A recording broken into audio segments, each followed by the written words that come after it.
Hello, good afternoon. It's today's Tuesday.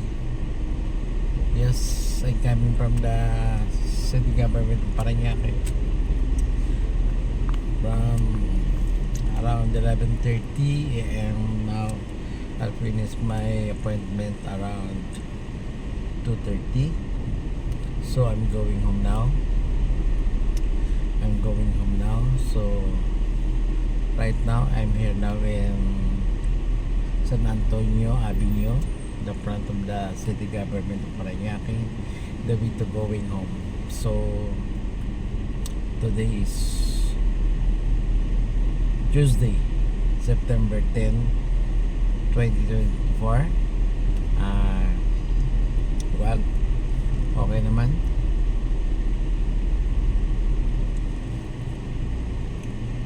Have a blessed Tuesday to all bus, toll riders, and toll drivers. Keep safe when you're driving.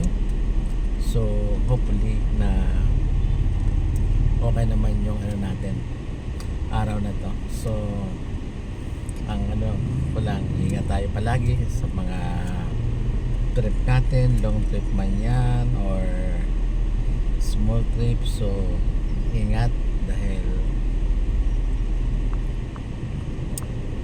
ang panahon ngayon ay ang hirap i-predict ng mga ang aksidente ay kisap mata lang. So ang pinaka-the best talaga ay mag-ingat tayo sa ating paglalakbay kung saan man tayo patutungo. Always pray when you're driving and keep safe when you're driving.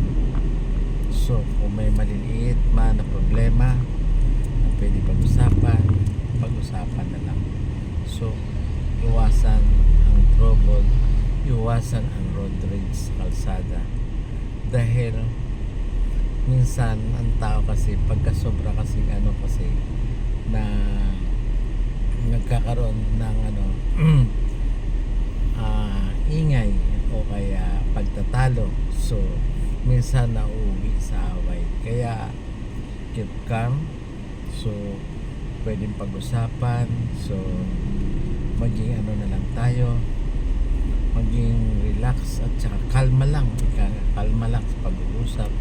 Hindi dapat pag-aawayan kung ano meron, kasi ang aksidente ay kisap mata at wala may gusto niyan na maaksidente tayo sa bawat partido natin. So ang pinaka-the best talaga is solution. Just calm, kunin sa mahinahon na pag-uusap, diba? Para hindi naman nagkakaroon ng pagtatalo na nauwi sa away, nauwi sa road rage. So ang pinaka-the best just calm kung ano man ang so hindi naman natin na maano tayo. Kaya ingat lang sa pagmamaniho, dahil ang nga natin hindi natin masasabi. So